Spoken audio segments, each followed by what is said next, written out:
Hi, my name is Tammy, And I'm Jen. and they call us Woo. Hey, everybody. Welcome back to They Call Us Woo. We are excited today. I'm always excited. You'll notice every time I talk, I'm like, I'm excited because blah, blah, blah. But today we're going to be talking more about Reiki. We've brought it up in a couple of different episodes, and I've actually had a few people ask me to explain it more because they're like, I know kind of what it is, but I'm not sure if I know exactly what it is. Mm-hmm. And we're lucky because Miss Tammy is going through more training in her Reiki practitioner levels. And so we're going to have her talk a little bit today because you guys have gotten to hear me talk about a whole lot of things lately, and I want Tammy to talk. So Tammy, tell us what's going on. Tell us how you decided to go back to relearning Reiki because I know that you've Mm-hmm. had training in the past too. Yeah, absolutely. So first off, if I sound weird, it's because I have like a weird cold thing going on right now. So I will try my best not to sniffle and sound gross in the microphone. I apologize. um, I'm doing my best. Anyway, so my whole adventure to Reiki was actually, it started in massage school. When I went to school, we had a class that just talked generally about energy work. They didn't specifically teach Reiki. And the teacher I had at the time acknowledged that she wasn't at the level to be able to officially teach Reiki anyway. So she just kind of gave us like a little taste of everything. And then she did explain a little bit more. So I had a lot of informal conversation with her about Reiki. And then later on, when I ended up teaching at the same school, I was talking to another one of the instructors, and I was going to be teaching that class myself. So it was a class about primarily about Thai massage, but then there was a little piece of it where you just talked about energy work, and part of it was, like the whole mind blowing experience I had around energy work, which started to kind of open my eyes a little bit. I was really excited to be able to teach that to other people, but I wanted to be able to speak to it a little bit more knowledgeably. Mhm. So she found this other gal that she knew who had a business was teaching Reiki classes, and there was this new instructor there, and she was like, oh, maybe we should go take level one. So when I went to level one, we both already had a pretty good working knowledge of what Reiki was and general idea around it. So basically, Reiki is an ancient energy work, natural healing modality. So what that means is, and it this particular way of doing it was founded in Japan by Usui. So it was just kind of just a healing art that's been done for ever, really, when you think about it, because the basic concept of it is the people who are practicing Reiki are like the vessels or the conduits for universal energy. So you're never a healer in the sense that you're using your own energy for any of this. You're not. You are allowing the energy of the universe, which anybody can access. It's part of all of us. You're allowing that to be basically funneled into someone and heal what needs to be healed. So, You're a Jen, channel. yeah, exactly. Going back to last week's conversation. Exactly. Yes, you are. So what the practitioner does is, as they kind of go through these levels, the first level is the basic information about it, where it came from. There is specific like hand positions that people put their hands in. It's kind of the like super woo-woo stuff that people are like, oh, this is weird, because you don't necessarily need to touch a person in order for it to happen. You can, have your hands above them, or in their aura field or whatever. And later on, you learn more about distance healing and stuff like that too. So yeah, it sounds crazy, but it's legit. And so basically, you're allowing all of this to just be funneled to the person that is open and accepting of the energy. So usually, you go through the chakra system, and you are doing an energetic healing. Now, myself personally, I over the years, kind of started, rather than doing the individual sessions, which I did do for a while, I kind of started to feel like it was just part of everything I did. So I don't necessarily do just individual Reiki sessions as much as have it involved with anything else I'm doing when it comes to healing work. But this level 2 has kind of reinvigorated me because I had kind of an interesting experience with level 1. Level 2 was much different. I know you personally have gone through different levels as well. So I'll just quickly talk about my level 1 experience. Excuse me. Anyway, so we went to this class. We didn't actually know the person who was teaching. We just knew the person who owned the practice. And we were very excited to go. So we were very open to all of it. So what happens is you generally are supposed to learn. There's not like one specific transcript that all the teachers use, but there's different books and stuff. And this gal had some, handouts and stuff and had us practice on each other. And then she does what's called attunement. So it's different sacred symbols that she does with you in order to be able to open you up and be attuned to that level 1 Reiki. So there's technically 3 levels, although we'll talk about this a little bit later. Some people do 4 levels because they want a little bit of extra work to be before they teach other people. But anyway, so level 1 was, just kind of the basics. So I left feeling great. And then as the day progressed, I started to feel really, really sick. Yeah. So my family was planning on going camping that day. And this particular campground has this like huge hike up a hill to get to this campground. So as we're getting prepared to leave, getting our packs all ready and everything, my husband's like, "Are you sure you want to go? You don't seem like you're feeling good." And I was like, no, I think I still need to go. I want to go. So we go, and I'm feeling progressively worse and worse and worse. And as we're climbing up this hill with our packs on, my husband was worried about me. So he's like, "Hey, are you doing okay?" And it was like, all of a sudden, this like really angry voice came into my head. And it was like mean. It was swearing at him. It was like, "Shut the F up. Like, leave me alone." Just like all this crazy, like intense stuff. And I was like, whoa, I can't possibly be this upset because I'm sick, right? Like, it felt really weird. Mm-hmm. So after he checked in a few times, I was like, "You know what? I think you just need to let me to get to this top of this hill. And then I'm going to lay down and, we'll see what happens." So he left me alone. I got to the top of the hill. Meanwhile, I'm still getting this like angry voice in my head. And something in me was like, "This is not you. This is not your voice." And I was like, what the heck is going on? So I got to the campground. I know now that laying on the ground was probably the best thing I could have possibly done to get some of the good, grounding, healing energy from the earth too. But I pretty much laid in the tent the whole night and just felt like miserable. The next morning I got up, I was feeling a little bit better, and I hacked up some of like the nastiest green stuff. It was so gross. But after Yuck. I did that, and after I had kind of sat and thought about it for a little bit, and it all seemed to go away after that, and I felt okay. I felt back to normal. So I was like, that is really, really weird.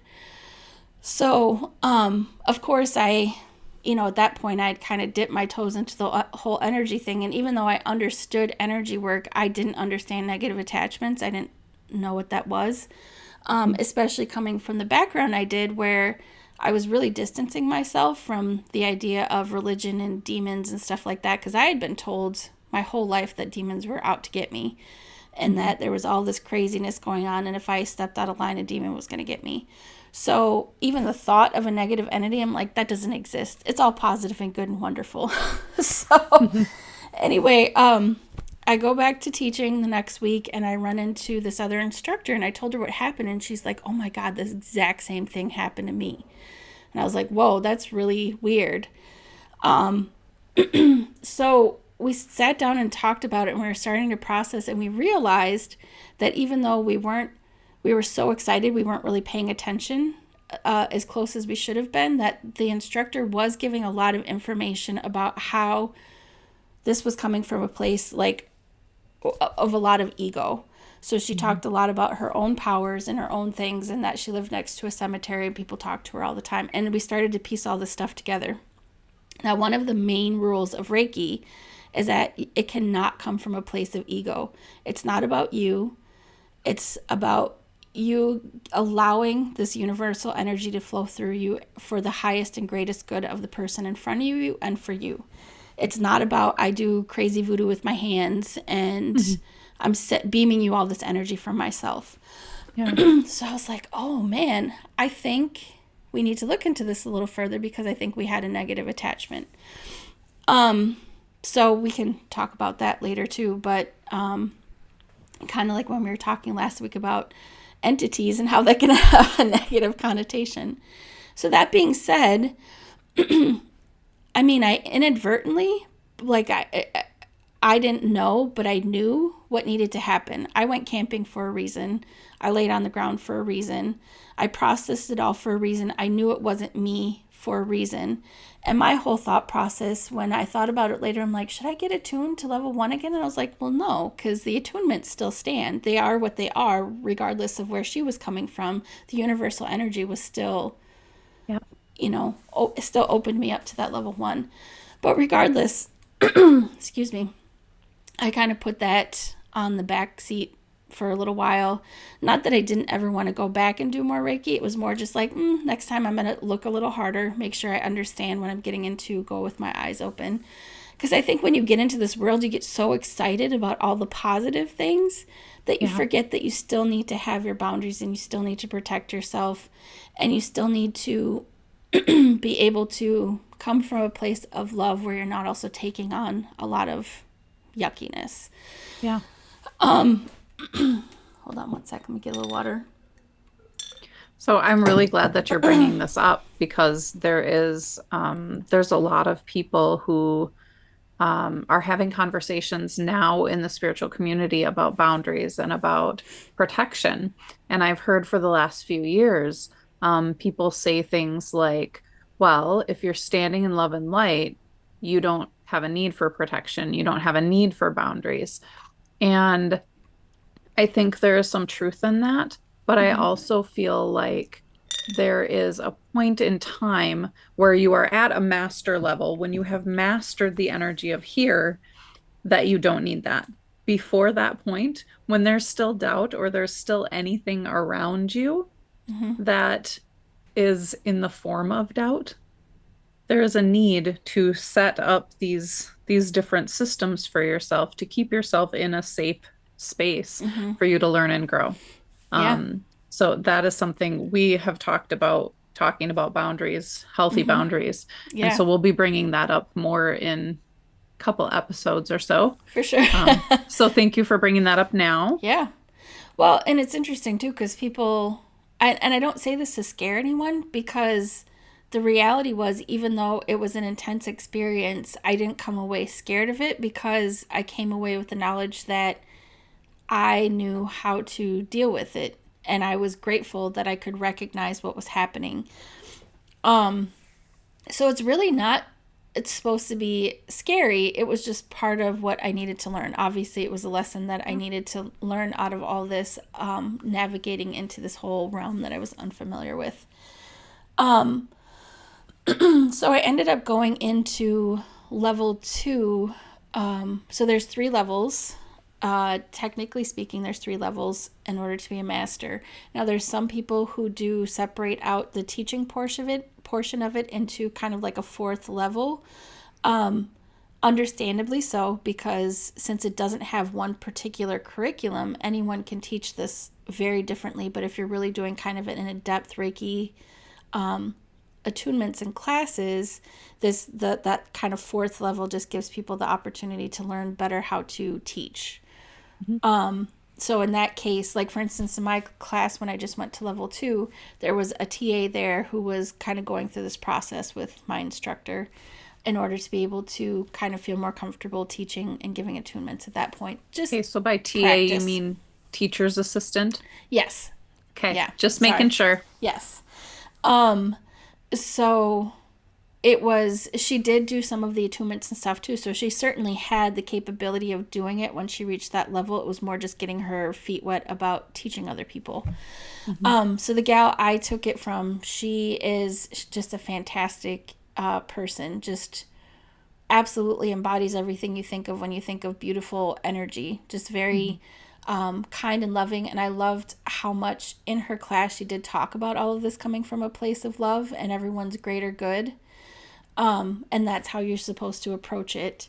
So she does that, and she also does emotion code work. And, we might talk about that another time too. Maybe she'll come talk to us. I don't know.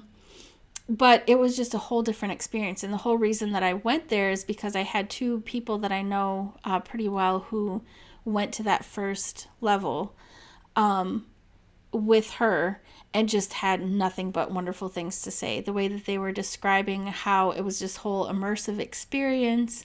And then she does this pretty cool thing, which I'm going through the process of now, which is after you're done with your levels, she has you do a 21-day like chakra cleanse, where Yep. basically you spend every day kind of focusing on a different chakra. You kind of go up from your root chakra all the way up, and you go through it 3 times over this 21 days. Which at first it sounds like it's going to be a lot of work, but it's really not. It's felt really great. And interestingly enough, now that I'm sick now because this just happened on Sunday, we were just talking about this before we started recording, that although I am very aware that the rest of my family has been sick, and I know that I'm sick for a reason, there could be other layers to it. I don't know, because people have different things that they're getting rid of, and I'm certainly more sick than the rest of my family. So it's possible I'm purging stuff too as I'm doing this. Yep. But part of it is doing this like self Reiki for the 21 days. So the class there was 6 of us, 6 women. She started out, of course, going through and reviewing all of the things from level 1. We had everyone from someone else like me who's been, like 10 years since she took the first class. And it was interesting because that gal in particular, when she first came in, I could tell that she was really a little nervous and anxious to put herself out there. And she made a few comments where I think she's judged by some family members and stuff like that for this like crazy woo stuff. We don't know without anything about that. Right. And it was interesting because I could tell like it took her a minute to kind of let go of that because she felt like really pinned in. And by the Mhm. time the class was done, she was just so open and glowing. And it was like just even being around all these people who don't question what you're saying. And they're just like, oh, that's cool. That's a cool experience that you had. It was pretty awesome. So it was out in this really nice, farm area. It was a beautiful day. They provided a delicious lunch. It was just this whole day of really kind of spiritual communing with these women. So they went over those. They did attunements, and I thought they did attunements in a really interesting way. So level 2 is where you get 3 symbols that you can then use for your healing work after that. So these are considered sacred symbols. You're attuned to them, but also you can use them to do things like distance healing. That's kind of like the big piece of it. And what that means is no matter where anybody is on this earth or ethereally, you can send Reiki to them. Of course, there is the boundaries that we'll talk about. You need to get permission. But if they're open to it, and this can be permission verbally, this can be permission spiritually if you're connecting with somebody. And if you are comfortable with this intuitive piece of you, you get a pretty clear answer. The same way as if you're asking animals, because you can do Reiki, massage, all that on animals too. And asking them permission is very important. And they will give you a pretty clear yes or no. Like I did it on my cat the other day, and I thought it was really funny, but we'll talk about that later. But anyway, so you get these symbols, so you are able to bridge it's, basically like the bridge symbol where you bridge between yourself and this other person, and then you're helping send the Reiki energy work to them. And then you get like a power symbol to be able to kind of heighten everything that you're doing and seal things in. And then you get a symbol to help break habits that are unhealthy. So we had a wonderful day, and after all of the attunements and everything, we did a meditation ahead of time. They did this whole beautiful process, and then we did group Reiki, where we all were working on each other and practicing different ways to send this energy, which was also super interesting because I know that I am empathic, but I had some pretty strong reactions to people and things that they were having that I was feeling in my own body. So anyway, do you want to jump in with any of this so I can take a little drink of water again? Because I'll just babble the whole time. Yeah. Well, so you were talking a little bit about the different levels, and Tammy and I talked before she asked me, because she knows that I'm a Reiki practitioner myself. Mm-hmm. And I am one of those people that I really don't know what level I am, because my instructor did break things out a different way than other instructors. And so, like, I'm level 3, which in most cases is a Reiki Master. And every Reiki Master that I've talked to, they're like, well, you're a Reiki Master too. Like, I don't understand. Like, you have everything that you should have for a Reiki Master certification. But that's not the way that my instructor structured it. So there was another level that she would include, like if we were going to teach. Mm-hmm. So when people are like, "Oh, you're a Reiki Master," and I'm like, "Well, I don't know, maybe, I guess, yes." So I typically don't talk about that, but when I use Reiki, I also include it in, like Tammy was talking about, I incorporate that into my massages. I incorporate that into the shamanic work that I do. Mm-hmm. And there's some controversy with people about mixing and matching different modalities. Oh, interesting. And okay. So when I had another practitioner that I used to work with that did shamanic work and did Reiki, and there were people that I knew in the spiritual community that are like, you can't do those two things together. And so I was always like, why? Like, why can't you do that? It's all universal energy. You're calling in this source energy, this loving energy. Mm-hmm. And so it's interesting when you start looking at people's belief systems around that, just like around anything. People have different belief systems about what things you can put together and what you can't put together, and how you can use this energy and how you shouldn't use this energy. And I think a lot of that does step into that human ego thing that you were mm-hmm. talking about. Like, no, you can't do it this way. You have to do it my way. You have to do it the right mm-hmm. way. Like, all of that. And so many people that I know, they take all of the knowledge that they have and they bring that to people with this mm-hmm. loving, compassionate care. Right. It's about intent, right? And, yeah. And mm-hmm. so I know there's probably going to be people who are listening to this that are like, oh no, you can't mix and match this stuff. You can't do that. And I'm just going to say, teach their own. Like, right. I mean, if you don't feel called to use Reiki energy with a different modality, by all means, do it your way.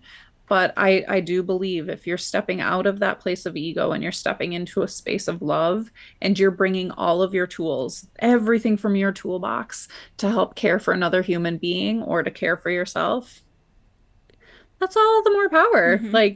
Like you're bringing all of your tools in there so that you can help this person move forward. And as long as it's done from a loving space, I think that's what matters in my heart. Like mm-hmm. that's where my belief system is. So if there's anybody out there who doesn't agree with that, like, I would love to hear your side of it. Seriously. Yeah. Like, comment, tell us your thoughts around that, and why you wouldn't incorporate two different modalities together. But mm-hmm. but I do think that that's an important thing to acknowledge, that not everybody's going to be on the same page with that as well. That's true. And that's interesting, because as you were describing it, it makes me think, we all tend to think that whatever instructor we have for anything, like their word is gold because they know more than us. So it Yeah. could even just be things that an instructor was then passing on to their students. But I feel the same way you do, that it's all about intent. And I did appreciate, as we were talking about these specific like hand positions and stuff like that for Reiki, there was a conversation too that you really can't do it wrong. There's traditions that have been passed down, but as long as you're coming to it from the right intent, so you're coming to it from a place of love, of humility. Humility is very, very important, because every time we come to any of this, thinking that we are the gold standard for healing, excuse me, it's going to be a mess. Like, we're Yeah. putting some of our stuff into other people at that point, because that's something we need to figure out ourselves. So even just starting out with the intention of opening yourself up to this universal energy from humility, from gratitude, that you're able to help somebody in the sense of being able to allow things to flow through you. Yeah. So Yeah. I think that was really beautiful, that she really did emphasize that too. Like, if you've done this for a while and you've come up with your own style, that's fine. Whatever works for you. Yeah. And I've always done it from a place of intuitiveness, because I just go where I feel like I need to go. Yeah. And I do understand, though, like when you're first starting out, you might want that specific guideline. Yeah. Sorry, I'm That's talking okay. so much. That's okay.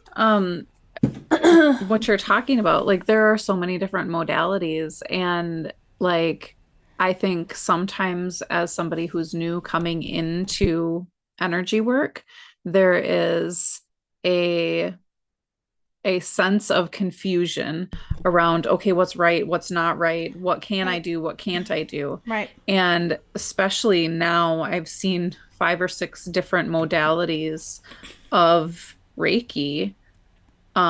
Just in the last few years, there's more and more different modalities that I'm seeing in the forefront. They might have been there for years and I just don't know, Mhm. but there's a lot more modalities that are coming out. And so there is some gray area, like because people are not just doing Usui anymore. People are not just doing, I can't even remember. There's one that has fire in the name. I can't Oh, remember a what it is. holy fire? Holy fire, something like that. Yeah. But there's so many different types now. And I think I've heard I've heard from several practitioners like this way's the only way. Like this one's so much better than the other one. Like I had one specific modality that again, I can't remember the name of it, but the person who was instructing it, the person who created it was like, mine's so much more powerful. And I'm like, if it's more powerful, like you just weren't using all of the universal energy that was coming to you before, like because it's universal energy, which is all the power, like if you're Mm-hmm. allowing yourself to be the conduit for all the power to come through you. Like Right. Right. so I think that as somebody who is new coming into it, there's all of these different things to watch for. Like, what are the people who are teaching it speaking into it? Mm-hmm. What are they teaching you? Are they teaching you that this is the only way? This is the only thing that you can do. This is so much better than the others? Or are they teaching you we're doing this with love, we're doing this with compassion, we're doing Right. this to care for other people? And as somebody who's looking to get into Reiki or wants to learn how to do Reiki for themselves or to help other people, I think those are definitely things to look at. Mm-hmm. Like make sure you're resonating with the teacher, make sure that you know what they're teaching you and that they are teaching from that space of care Right. rather than you have to do it my way. And there Yeah. is a line. It's kind of funny because I was just thinking about this the other day. I was thinking about people who choose one specific modality and that's the thing that they want to do. That's not something that I feel, because I'm just too interested in everything. I and Yes. in a weird way, I was like, I kind of admire the people who are like, this is This is the way. I just watched The Mandalorian. This is the way. Um, anyway, I kind of, in some way, admire that in the sense that they probably get really good at that one thing that they specialize in. Mm-hmm. That's just not how I work, because I'm like, there's too many things. I can't decide. I just want to use all of them. Yes. But it all comes down to intent, right? Like you can say that your way is the way that you prefer, that Yep. you think it's the best way. That's cool if that's the thing that you're really, really good at. But that's the thing is, I think that sometimes when we get too much like that, we also limit people's accessibility, and people start to think that not everybody can do this. Literally, Yep. everybody can do this. Yeah. Everybody can do this. There is not a person in this world that is not Reiki appropriate. Yep. And it's just starting to open your mind and understand the cues that are all around us, understand the energy that's flowing all around us. Like when my interest in this peaked because when I went to school and I learned this energy work, which I may have mentioned before, like it sounds so simple, but I was so mind blown at this idea that I could be in a caring profession, because I do enjoy caring for people, but I didn't have to take their stuff home with me. I didn't have to hold on to their stuff. I didn't have to carry their stuff for them. That there was a way to be able to use this universal energy that's plentiful, is never going to run out. And that's what could be used to help someone feel better versus exhausting myself trying to use my own personal energy. And then later on which was great. I mean, that changed so many aspects of my life. But then later on, when I also realized that if you're trying to use your own energy, you're also putting your crap on other people. So then you're the energy vampire accidentally, right? So that's something to be aware of too, is like, it's not complicated. We make it complicated, but it's not. It's so simple. It's for everybody. And it's not religious. There is not any ceremony that you have to go to like weekly or anything like that. There's nothing in it that is not able to be attained by everyone, no matter what your belief system is, which is something I really appreciate about it too, is like, it's there for everyone. You just have to be able to go, oh, I would like to try to use this to be able to help myself and help other people. And the interesting thing too is when we were talking in this level 2 class, I realized as we were kind of going over our stories, she was asking about what you use Reiki for in the time since your level 1 attunements. And a lot of people were talking about just using it on themselves. And I was like, you know what? I don't think I've ever done a self Reiki session. I only used it for other people. Oh. And I mean, regardless, it was still helping me because it was still flowing through me. But I thought it was kind of interesting where I'm like, okay, so maybe this 21-day like chakra cleanse thing she has going on is going to be really good for me. And when I heard about this class, it kept coming up in my head, and the few boundaries that were there like dissolved. So I knew I was supposed to go to this class, but I think part of it was really the self-healing process too, being able to practice on myself and show myself that same level of love and care, which is something I've been working on for a while now. Yep. So it was pretty cool all the way around. And we had some kind of interesting experiences when we were doing, especially when we were doing the group sessions. So I was experiencing some pain or discomfort in my body where other people were feeling certain things. Mm-hmm. Now I realized through that too that I needed to make sure that I was also like, protecting myself from taking on other people's stuff. But there was one very interesting one. One of the gals specifically said that she had something going on with her right shoulder. So I happened to be by her right shoulder, so that's where I worked. And as soon as I started working on it, I felt like sick to my stomach, like this really like ugh feeling, like nervous and anxious and just sick.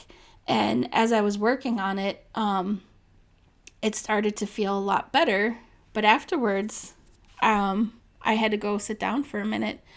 And I realized I probably didn't protect myself well enough before then, because generally you shouldn't be like feeling like you're going to pass out or anything.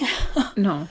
But it was super interesting because in that conversation I had with her afterwards, she was talking about how she was very well aware of this right shoulder thing and how when it happened on her and how this was like this anxious thing. And she was going to tell me more of the story later, which we didn't get to, but I was informed that she had a lot like bottled up inside of her.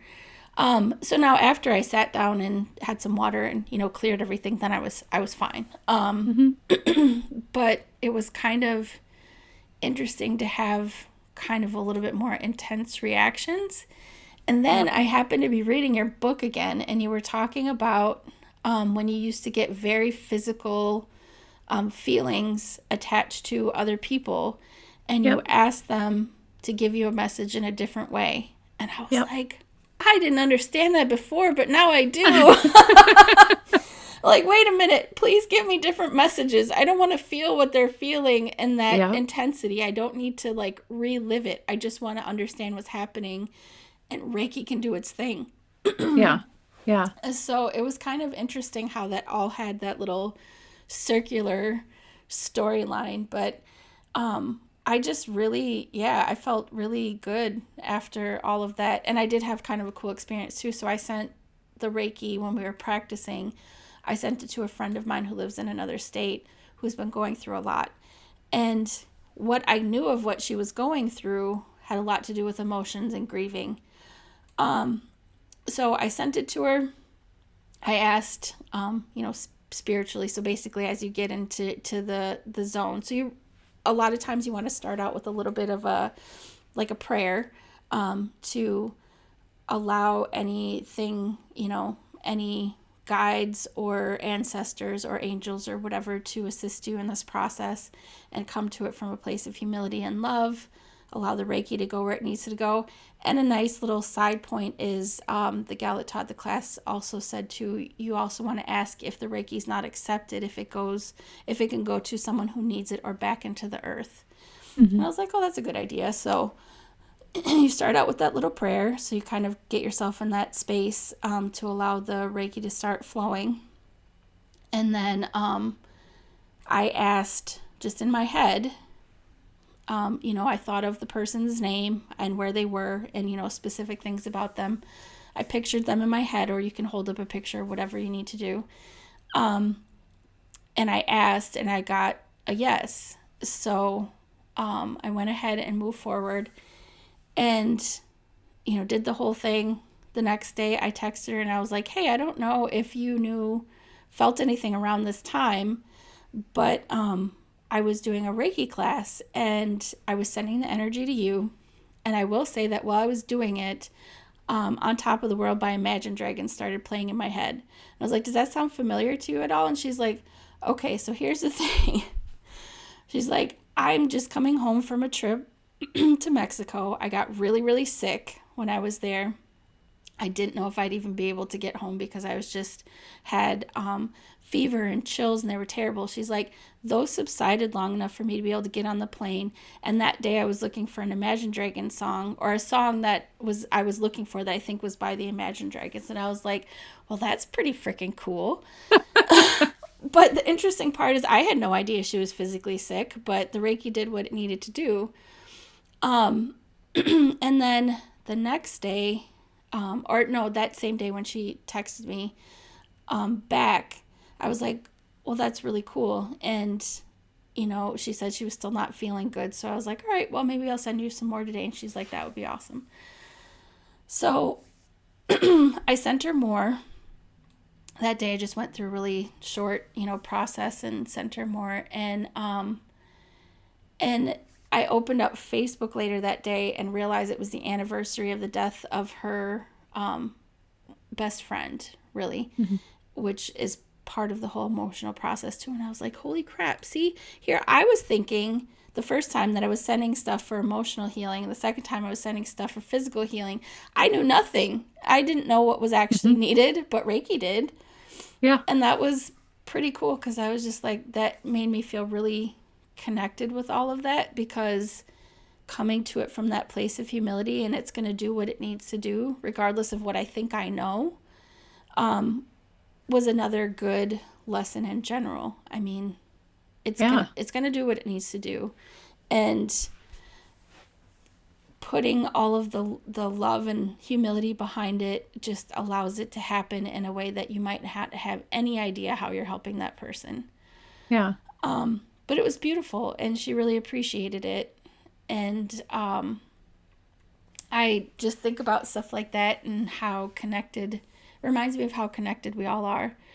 And then when I was going through the heart chakra meditation today for part of this whole 21-day chakra cleanse, I had just the most beautiful experience of just this overpowering feeling when I was concentrating on the heart chakra. I had gone through, I started out my self Reiki session. I was working on the heart chakra, and it was just this very overwhelming feeling of just love, like just the love of the whole world. And I think about that in context and how much better everybody might feel if they got to experience some of the love of the world instead of a lot of the fear and scary stuff that's happening right now. It's not to say that there's not scary stuff happening, but we can't hold on to that forever. We just can't physically hold on to all that hurt forever without needing to experience some love too. Yeah. And so it really kind of encapsulated that whole experience. This is just a really genuinely good experience of going through the session and having that feeling of love and self-care. Yeah. Yeah. Okay, so I'm going to call this out right now because as you were talking, all of a sudden I felt what felt like a bug like fall down in my shirt. And like I can feel it moving. And so I'm like, is that a spider? Like, what is in my shirt? So I am so sorry, everybody. I am going to look in my shirt because I am experiencing the fear of the world right now that there is a brown recluse spider crawling around in my shirt somewhere because we have those here. And so don't mind me while I check and make sure I don't have a spider in my shirt. I know this is a weird thing on a podcast, but that's okay. Like, do what you gotta do. I probably look so distracted right now because I'm like, hey, untuck your shirt, make sure it can get out. Like, do what you need to do. Which no one wants spiders in their shirt. Out. Spiders are very good medicine. So energetically, spiders draw attention to the web that you've been weaving in your life and like the creation of everything, and they bring the energy of creation and everything coming together. And so I think it's a beautiful thing, like if there is a spider crawling on me, but like you're like, thanks, but please get out of there. I'm like, please don't be in my shirt right now because I felt you fall. Like I don't know where you are, but I love spiders. It doesn't mean that I want them tickling me, but I do love spiders. I'm one of those weird people that will like pick them up and put them outside like, all right, buddy, live free. Oh gosh, yeah. So my fiance loves spiders as well, and down here in Oklahoma we have a lot of spiders. Like in the summertime you can see at night like little twinkly lights in the grass, spiders? And it's actually spider eyeballs looking at you, and there's thousands of them looking at you if you shine a flashlight. And like when we were in Arizona, he like was trying to pet a wild tarantula and stuff. So like, okay, I don't pet like wild animals. I don't go that far, but I do like spiders. And I mean, to be honest, where I live, we don't really have the dangerous spiders anyway. Yep. We used to have at my old house, we had, I think they were wolf spiders that are pretty big, but very docile. They want nothing to do with you. But there was a few times where we were sitting on the couch and we heard an actual like thunk. And I was like, oh, what is that? And it was one of them. Like they're big enough to make a thunk. Yes. But this just made me want to tell a really funny story. So one time my husband was in the living room and he was changing out of his work pants into his house shorts, as we will call them. So he was pulling up his pants. And all of a sudden he's like, what's that? And he put his hand back and he pulled out a spider. He shrieked, threw it on the floor. My little tiny 12 or 15 pound little white fluff muffin dog I had right then jetted over, grabbed the spider, ran away, and I was like, what? Did Simon just save your life? It was the Oh my most gosh. hilarious thing. He's like, I thought it was a leaf or something. Oh, This all no. happened in like See, 5 seconds. And I was like, whoa. And then I died laughing because I'm like, well, you're alive. But holy yes. crap. Yeah. See, and when I lived where I used to live, like when I lived by you, if Oh there my was a God. spider, I wasn't a fan, but I knew that they weren't poisonous, that I wasn't gonna have a limb fall Yeah. off, none of that. There are spiders down here in Oklahoma that like brown recluse spiders, only 10% of people actually it might be 2%. I don't know. It's a low number. Only a few people have reactions like they show in all the books and stuff. But there is still a chance that I could be one of those people that's going to like There's a chance. fester That's the and lose my problem. arm. Like, yeah, and I would I have rather not family have in that the happen. desert that have those, like, they have scorpions and spiders and stuff. And Yes. they always say, like, when I'd go visit them when I was younger, they're like, check your shoes before you put them on. And they tell me how I Yes. had inappropriate footwear because they all wore, like, boots, like, for a reason. Yeah. Because they didn't want anything in their shoes. And I was like, well, I don't come from this crazy land. I don't know what type of deadly things Yeah. you have here. Yeah, yeah. I can't put on gloves that have been in the garage without like squeezing all the fingers. To And make sure even nothing's in then, there. to make sure nothing's in there. And even then, you open it and sometimes they'll still crawl out like Mm. after you've squeezed the heck out of your gloves. So, like, I hope there's nothing in my shirt right now. So, Well, if you don't feel it everybody, anymore, it's probably not there. well, and if we come back next week and you notice that I'm missing an arm or a finger or something, it's because a brown recluse spider bit me and I am allergic to it. I promise I we'll don't get know. you medical care. Yeah. I'll call the police for you, Yes. okay? Yes. Oh gosh. I hope not. Hopefully that did not happen, No, but I just so think we're everybody okay. knows, that's what's going on over here. That's why I'm like, what's going on? It's a day. I have a cold. You have spiders. It's Yes. okay. We're still here. Yes. And we all have the magic of Reiki. We do. So, in a nutshell, just to make sure this is clear for everyone, there's generally 3 levels of Reiki. I thought it was put in a really interesting way at my level 2 where they said what it feels like kind of as Reiki 1 is like for you, like self-healing. Reiki 2 is for caring for everyone else. Reiki 3 is like for caring for the world and all of Yep. the, many things in the world. Big pill to swallow, but I'm super excited to be able to do it at some point. Generally, at least my instructor says she likes to give a decent span of time, at least 6 months in between, in order to be able to really practice and feel like you've sunk into this level 2 before you're expanding to level 3. Totally get it. I don't think it'll be another 10 years, but at least 6 months. But so generally speaking, there's 3 levels. Your third level, you're considered a master. Some people do break this out into another segment to learn how to teach a little better. So some might consider it 4 levels. But the general guideline is it's an old method of using universal energy to help heal people. And it's been proven to work. There's a lot of instances where people have had, physical, emotional, other things that were healed through the use of Reiki. And it's for everybody. Mm-hmm. It's for everybody. Energy is everywhere. We all know this. We've talked before about we're all made up of energy. Mm-hmm. We're just this big mass of energy connected to everything. Even, what is his name? Super famous astrophysicist. Can't think of his name right now. My brain wants to say names that I know are not an astrophysicist. Neil deGrasse Tyson. Yes, okay, good. So even he said there is actual scientific literature that we are made up of stardust. We really literally are. They found it in our cells. So the thought that we're all connected is not just like a fantasy of rainbows and unicorns. It's real. We are all connected. When the world hurts, we hurt, but we also have the capability of healing ourselves and healing the rest of the world with this universal energy that comes from everything.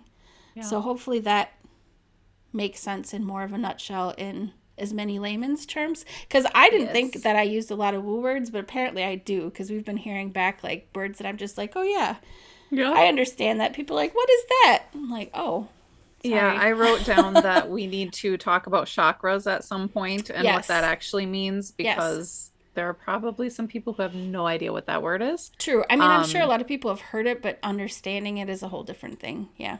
yeah, yeah. So one of the other things I want to ask you, because Mm-hmm. I know we're probably getting chatty on this episode too. Spider Um, talk. but yes, it's the spider talking. And maybe I'm gonna turn into Spider Woman. Wouldn't that be awesome? I could That would be amazing. and like shoot out You'll webs be and on the like ceiling next time. yes. That would be Yeah, amazing. that would be awesome. Um, but so what do people generally feel when they're receiving a Reiki treatment? Oh, good question. So it can be a lot of different things. A lot of things that people say they feel will be like heat or like tingling sensations. Interestingly enough, and one of the things that I've experienced is sometimes you think you know where the person is if they're not touching your body, and they might not actually be there. So there might be, they might be standing at your head and you're feeling something at your feet. Mhm. So a lot of times people will feel specific areas, which are generally connected to your chakra system. Which maybe our next episode we should talk about that just to give a little clarity. Um, and tingling. Sometimes people will feel a little bit cold, but usually it's seems to be that more people talk about heat. Sometimes they'll see things or hear things. So some people will experience colors, which generally, if someone is experiencing those, it's connected to whatever chakra that is being worked on or needs the work, which is pretty cool. Sometimes people will hear things, smell things. Like you can really get a little bit of everything. Mhm. But from what I've talked to people about, the common ones seem to be like feeling things and Yep. seeing things. Yep. But also, when you're practicing Reiki, you can get some of those same things. Like this happens every time I do any type of body work, but my hands get really, really warm.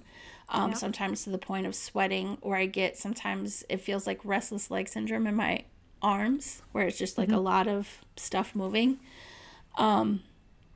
So, and sometimes I will see colors and stuff too as I'm doing I it. totally just had an image of you like with restless arm syndrome where you just like won't stop moving your arms, like trying to massage and just like if anybody knows what restless leg syndrome is, like you just Hmm. most people really do not they can't stop moving their legs. Like it's uncomfortable to keep them still. Like if you've And ever so, gotten really overtired and you lay down in bed and you just can't get comfortable, it's like that mhm, times like 20.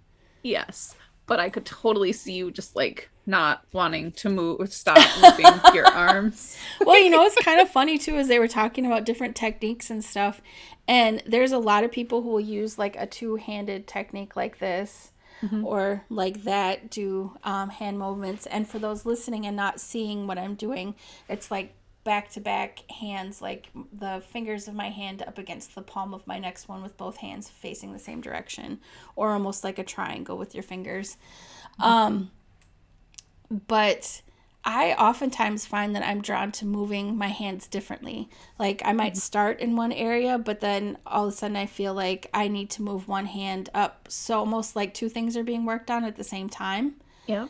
That Yep. happens pretty frequently with me. So I do probably move more than the average person. And it's not Yeah. because I feel restless, it's just because if you really just kind of sit there and sink into it and let yourself feel what you need to feel and don't question the things that are happening, because when you question them, this it feels like things are very like off kilter, and that is, Mhm. you know, part of your ego coming in too, where you're just like, Yep. is this really what I'm supposed to be doing? Well, now you're trying to second guess all these things. Yep. Kind of like when you were talking about channeling, sitting back and letting things happen, you know, Yeah. versus going like, wait a minute. But things Yeah. just flow better, and then you feel better afterwards too, because you're also experiencing healing at the same time, which is pretty cool. Yeah. But I was actually really excited about the idea of plants. I don't know why didn't occur to me before. Like, I know people use Reiki on plants, but it just never occurred to me to do it. And so I was like doing it on everything. I'm like, oh, I'm going to take care of all the plants at work. There's one little guy at work that's having a few issues. And I'm like, I'll help you, buddy. I love plants. And I was going to say, you don't need any help with plants. The plants at the office are like 10 times the size of anybody else's plants that are the same plant. they're awesome, though. And any extra Yes. love I can give them is always good. Yes. You and can then I also did do Reiki on the water that you water them with. Yeah, someone was telling me, the gal that was assisting with the class was saying too that she does it with even like food that she eats and stuff like that to allow it to kind of have its full potential in her. All types of cool stuff. Yeah. But really quick before we finish, I did want to tell everyone about the cat because I thought it was really funny. So, my cat is awesome. He can be super snuggly, but he's a cat, so he can also be like, screw you guys, don't get in my space. So he was sitting by me, and every time I was doing this like self-practice, I had like some books and stuff open in front of me, and he would lay on them. I'm like, maybe he wants Reiki. So I'm like, do you want Reiki, buddy? And he looked at me for a minute, and then he laid down and kind of like, was in that very like open position or whatever. And I was like, okay, cool. So I started on him, and he was like, pretty much everything I did was like 2 seconds, and then he'd look at me like, okay, I'm done. So he'd be like, yeah, let's do this. Then he'd be like, okay, I'm finished now. No more. And so, interestingly, though, he would present things to me that he wanted worked on. So even when he was like, okay, I'm finished with this, then like a few seconds later, he would like show me another part of his body and be like, okay, well, you want it there? So after I went through actually like touching him the first couple times, and then after that, I was just hovering above him. And you knew that he was feeling something because his whole head was turned away from me. But exactly where it was, I was focusing the energy. After a few seconds, he'd look at me like really quick, like, I know you just touched me. We can be done now. It was the funniest thing. And he's like a super snuggly cat with me. So it wasn't like he was, just mad at me for like being next to him or anything like that. Yeah. And then after that, like, yeah, he settled in and he was just like pretty chill the rest of the day. But as soon as I came home from the Reiki class, like, I don't know if everybody knows the whole cat behavior thing that when they do the slow blink at you, it's kind of like, I love you, I'm super chill. Mm-hmm. He was doing so much of that. He looked like drunk. He was looking at me like, I love you so much for like days. He was high on Reiki. He was. It was pretty cool. We'll have to talk about cats sometimes too, because there's the whole theory that cats like can go back and forth between dimensions and stuff like that. There's a lot of interesting stuff about that. But anyway, that's my cat story. Yeah. He's feeling pretty good with all this Reiki going on too. Sweet. I used to watch animals when people would go out of town, and I had one, I don't even know how long ago it was. It was a really long time ago, but I was with one cat, and this cat had a lot of health issues. Mm-hmm. And so I would do massage and Reiki with this specific cat. And that cat was always super chill until I would work on one very specific spot. If I did Reiki over one specific spot, this cat would be like, hail to the no, and would just bite me. Like, and I was always like, I know that you need this here. Like, and like, was totally cool with Reiki anywhere, but if I even approached that spot, it was like, nope, chomp. And so I was just like, okay, I don't have permission to work on that area. I can work all the rest. Like, we're good. But yeah, cats in particular are very particular, and they will let you know if they do not want it. Yep. Dogs That's kind will of the let looks you know he was as well. giving me too. And it was two very specific chakras that he looked at me like, okay, we can be finished with this. But the thing is that I know that I don't know if he knows, but it's going to go where it needs to go anyway. So there you go, Manny. It's going to happen, whether you like it or not. True. Anyway, we should probably wrap this up today. I know we're attempting to not have 2-hour-long videos, which can be challenging. But yeah, maybe next week we can talk a little bit more about chakras and the chakra system and help people understand that a little more too. Yeah. Well, thank you for sharing your experience with Reiki. Absolutely. And thank you for going out and exploring the Reiki possibilities, because I know that you're going to bring it to everybody that you know and share your gift with the rest of the world. So Thank you. thank you. Thank you. Thank you. Now we're all going to send Reiki energy to you so that Mhm. you can get over your cold or whatever this is. Please, And I'll take it all.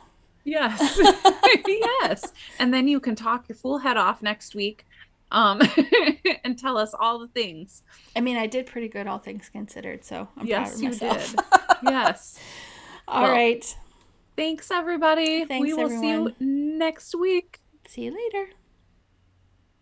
Thanks, everybody, for listening. If you liked what you heard today, please subscribe and check the show description for the links to the show. We would love to hear your thoughts below on this episode, as well as anything that you'd like us to talk about on future episodes. Remember, everybody, you are unique just the way you are, and that is why they call us Woo. Mm-hmm.